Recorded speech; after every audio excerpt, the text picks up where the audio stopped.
Nous allons maintenant aborder l'item 240 qui est le glaucome chronique. Le glaucome chronique est une neuropathie optique, donc une maladie du nerf optique due à une hypertonie oculaire prolongée suite à un moins bon fonctionnement du trabéculum qui est la voie d'évacuation de l'humeur aqueuse dans l'œil. Alors, ce qu'il faut connaître le plus important dans cette question, c'est la triade diagnostique du glaucome chronique. Je vous la répète, c'est l'hypertonie oculaire qui est supérieure à 21 mm de mercure, l'excavation papillaire qui est l'aspect du nerf optique que l'on voit au fond de l'œil, qui est coté et supérieur à 0,3 ou 0,5 en fonction des livres. Et troisièmement, dans les examens complémentaires, on peut voir une altération du champ visuel. Donc vraiment cette triade, il faut bien l'avoir en tête car ça permet de bien connaître le diagnostic. Alors pour le diagnostic au niveau clinique, c'est asymptomatique. Donc c'est vraiment la mesure de la tension et l'aspect au fond de l'œil qui vont pouvoir nous permettre de suspecter un glaucome. Il faut également demander au niveau de l'interrogatoire s'il y a des antécédents d'hypertonie oculaire connus et s'il y a des antécédents dans la famille de glaucome, car il y a des glaucomes familiaux dans 30% de cas de glaucome. Pour les examens complémentaires, on se réfère toujours à la triade, donc c'est le champ visuel qui est réalisé par un orthoptiste. Et le champ visuel qui est demandé dans le glaucome chronique, c'est la périmétrie automatisée statique de Humphrey. Donc c'est vraiment un terme à connaître, le champ visuel de Humphrey qu'on demande dans le glaucome, alors que par exemple dans tous les problèmes neuro-ophtalmo, comme par exemple la norbe ou la noia, on demande un champ visuel de Goldman. Donc pour le glaucome, ce sera le champ visuel de Humphrey. Et nous verrons sur le champ visuel de Humphrey des altérations, comme par exemple un ressaut nasal ou un scotome arciforme de Bjerrum. Voilà tous les termes qu'il faut connaître pour le diagnostic. Maintenant, nous allons aborder la question du traitement du glaucome, très importante également. En premier, il faut marquer le terme, donc le mot-clé, c'est le traitement médical. C'est le traitement en première intention devant un patient présentant un glaucome. Le traitement est médical. Et là, tous les mots vont être importants, tous les mots que je vais dire.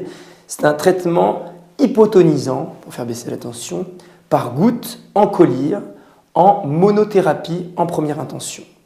Il existe deux classes médicamenteuses hypotonisantes qui ont l'AMM pour la première intention, c'est les analogues de prostaglandine et les bêta-bloquants. Donc on commencera par une monothérapie. Si la tension reste élevée et que le glaucome continue à s'aggraver, on peut rajouter d'autres classes médicamenteuses jusqu'à aller jusqu'à une quadrithérapie. Les 4 classes médicamenteuses hypotonisantes sont, en plus de l'analogue de prostaglandine et des bêta-bloquants, il existe les alpha-2 agonistes adrénergiques et les inhibiteurs de l'anhydrase carbonique. Donc on peut rajouter 4 classes médicamenteuses de collyre hypotonisant pour le traitement médical. Ensuite, en cas d'aggravation, malgré un traitement médical maximal, on peut proposer un traitement chirurgical. Le traitement chirurgical consiste à créer une voie d'évacuation, une fistule, à travers laquelle l'humeur aqueuse va pouvoir s'évacuer de l'œil. Il existe 2 types de chirurgie du glaucome. D'abord la trabéculectomie.